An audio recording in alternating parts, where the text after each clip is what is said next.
welcome to Junk Journal Inspirations. My name is Emily. I am here with the final flip through of my junk mail envelope journal. I love how it turned out. I'm so excited to show it to you. It will be listed in my Etsy shop by the time this video uploads, and you can find the link in the description box below. All right, so if you didn't follow along with my tutorial about how I made this, I will link that at the end of the video, the playlist for that whole tutorial. There's multiple parts, and you can check that out if you're interested.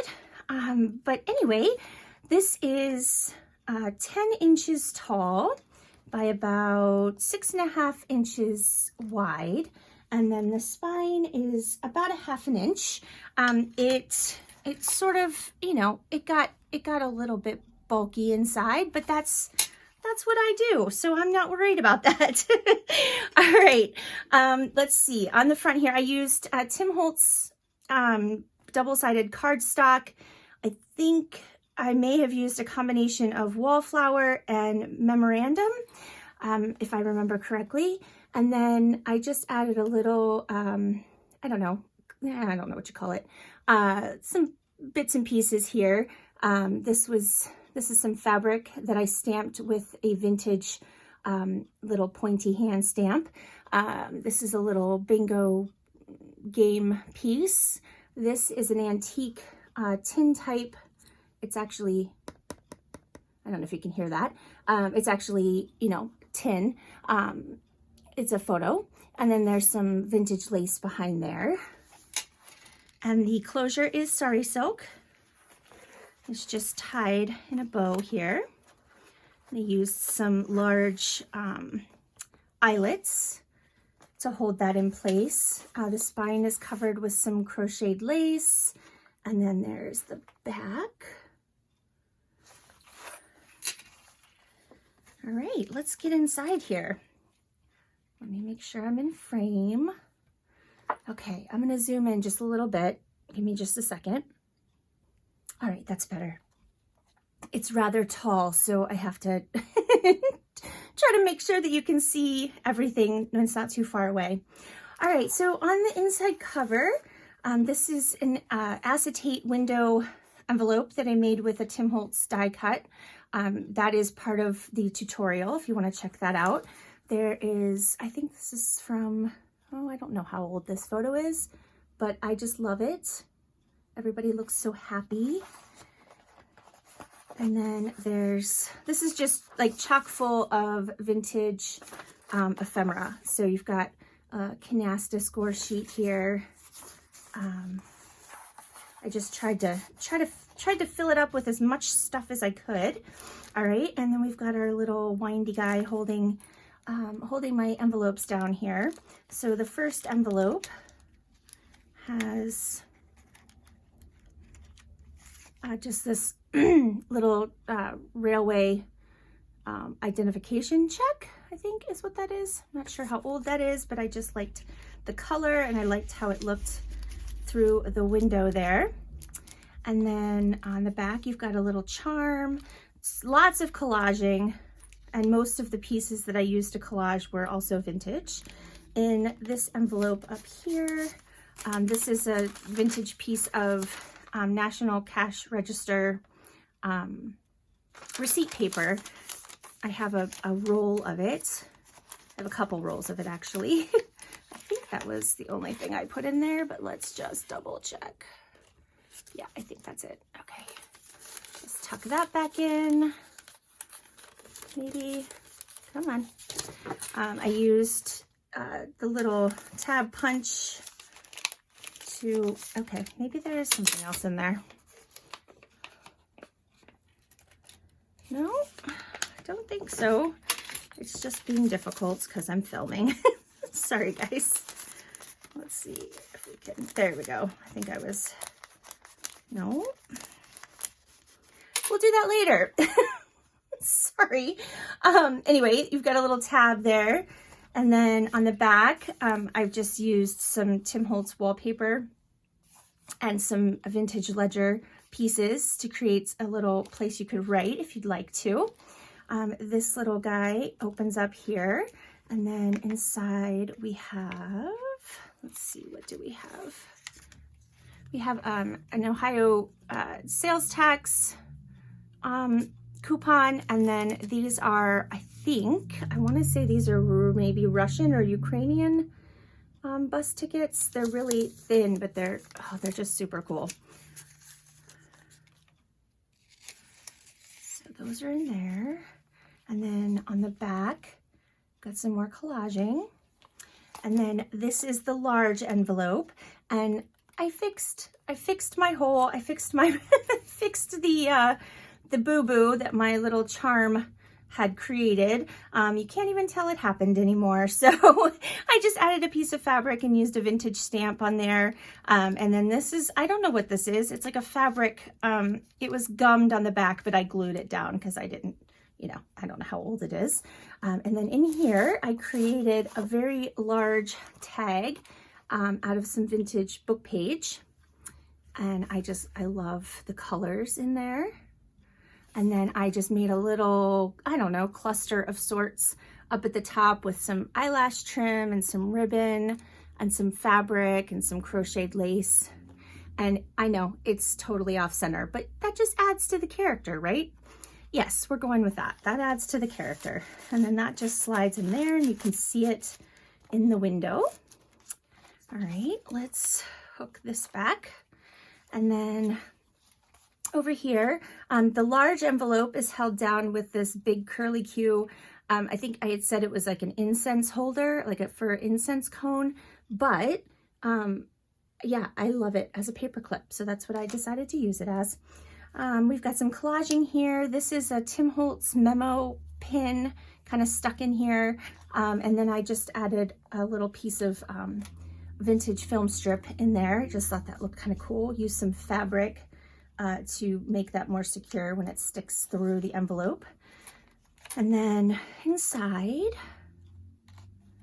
we have, oh, come on. I have an avocado dyed layaway tag, which you could write on. This is, what is this? This is a receipt of some sort from 1951. It says down here at the bottom. Floor stocks tax return of small cigarettes weighing, yeah, I have no idea. It's some sort of, maybe, oh, it's like a tax form for cigarettes that were sold in vending machines, maybe? I don't know. I thought it was cool. Just an old piece of documentation there. All right, and then this envelope, it's also a window envelope. I used the end of a player piano roll here. That's what's holding my string. And then inside we have a vintage little trading card. It doesn't have anything on the back, but I love that little girl. And I was trying to use like blues and pinks, and she matched. So I used her. All right, this is a coffee dyed doily and some antique music paper, some washi tape, and a guest check here, some more, just collaging going on. And inside, I have this adorable picture of this little girl. And let's see, her name is Sharon, and that's from 1948. There's a little mineral oil label here. And this is a vintage little remember the date card. So that all pops in there. And then this is the back of the large envelope. I did some, collaging and layering, and this is some sticky back fabric stuff from Michael's, I think, that I've had in my stash forever, but I love how it looks and I love the feel. Some vintage lace on the side here. And then this just hooks back on top here to hold that big envelope down, and then this winds around. I still have to figure out how to get this in here. I'm not sure what it's getting stuck on particularly, but I'll figure it out. All right, so we'll just twist that around, and then that's the end of the envelope section. And then we have the journal section. I have a bulldog clip here in case you want to hold everything together. And then, yeah, let's just go through it. So this was the paper bag pouch that I created, and that's in the tutorial playlist as well. And then you've just got some vintage ephemera. This is a little, I think it's German flashcard. And then I love the design on the back of this card. It's just a letter Z. Just picked a random letter, and that tucks in there. And then the bag opens up, and you've got goodies inside as well. So let's see. I've got this little price tag here. You can see that it has some metal on it. This is an antique game card from an Uncle Wiggily game. Just a little park ticket from 1958. A cigar wrapper label thingy. Some, bus tickets. British. This is a little S&H green stamp. Let's see if we can get that to focus. There we go. And then just another ticket. So that's all tucked away in the little bag there. And then the journal is all vintage papers or coffee dyed papers. So the ledgers are all vintage. That's some, newer primary school writing paper that I coffee dyed. A vintage receipt, some coffee dyed graph paper, just coffee dyed paper in general, another vintage receipt. So I'm just going to kind of go through here quickly. I added washi tape to any of the pages that were sort of brittle, because this one was from like the 1920s. And yeah, I didn't want it to come apart. So this was like a long receipt from, I think it's from Portugal. And yep.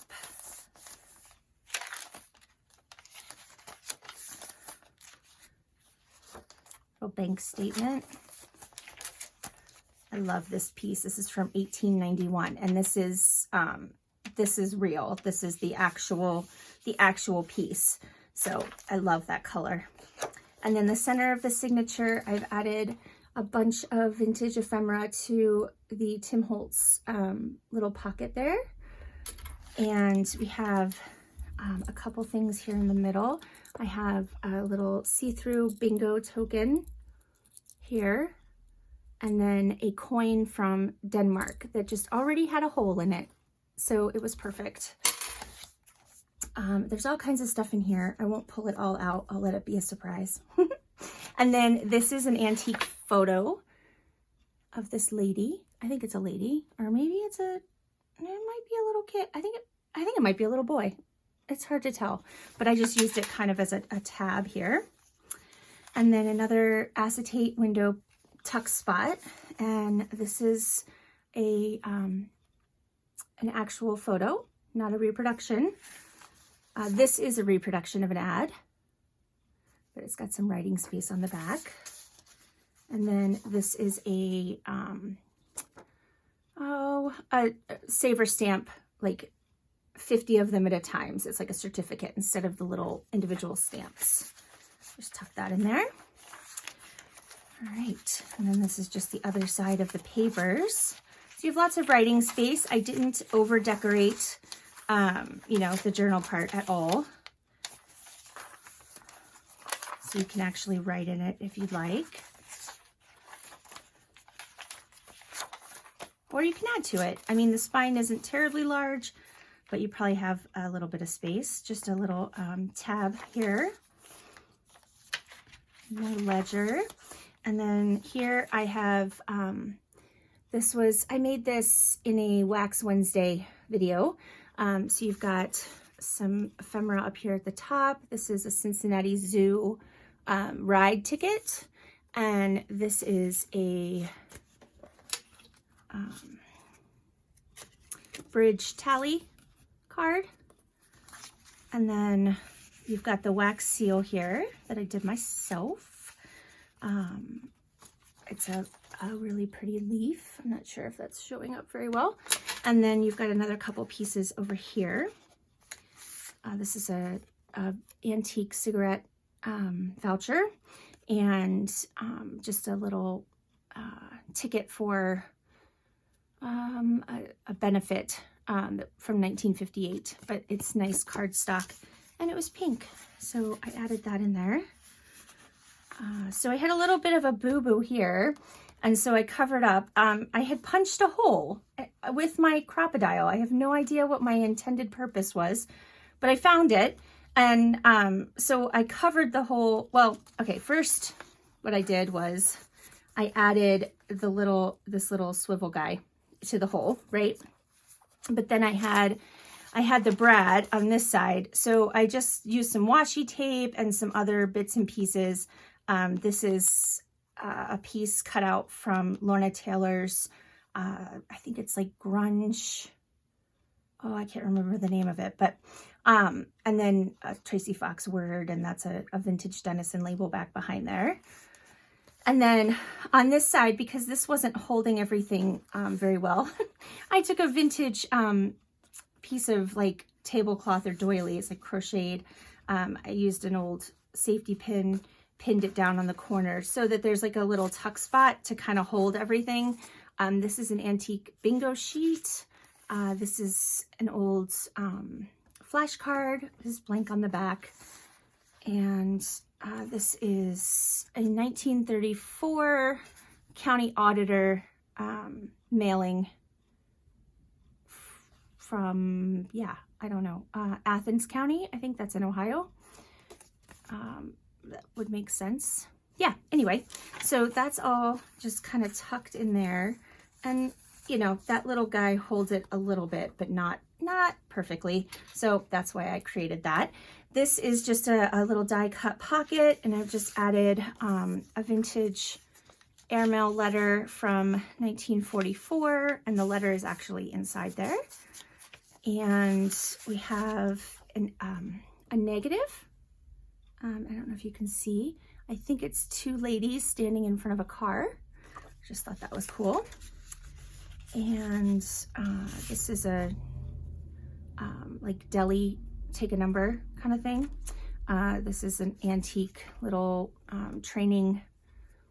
I'm guessing it was how they kept track of the training that they had done. I'm not sure, but I just think they look cool, so works for me. And then we have a little bus ticket down here, or stub, another German flashcard, and this little Portuguese bicycle. I'm pretty sure it's a bicycle thing because it's got bikes on it, but it's from 1987. I like the color and not the you know, the words and everything. So that's it. Yeah, that's it, guys. Let me put this back on. So my thought was, if you wanted to hold like the journal part, you know, sort of together, you could just add the clip there to the top, and then it would kind of, you know, just hold everything in place. So I will fix this, but I'm going to get this listed on Etsy. I hope that you enjoyed the final flip through of this after we've done all the tutorial videos. It was a lot of fun to make. I highly suggest that you try it out. It's not difficult, and it is a lot of fun. It helps you use up a lot of scraps while you're collaging, if you choose to collage, and it's just a fun little project. All right, guys, I hope you have a fabulous day. I will see you soon. Please stay safe and healthy, and I'll talk to you in the next video. Take care, guys. Bye.